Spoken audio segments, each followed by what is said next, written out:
భారతదేశ మహిళామణులకు అంతర్జాతీయ మహిళా దినోత్సవ శుభాకాంక్షలు.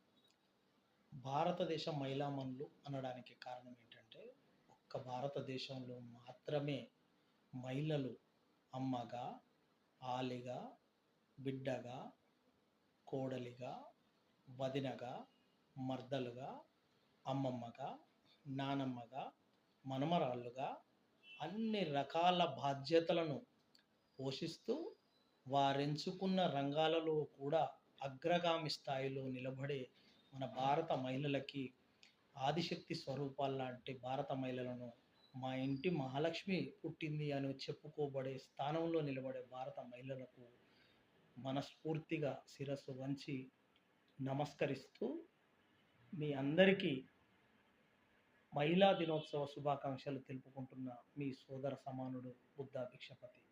నమస్కారం.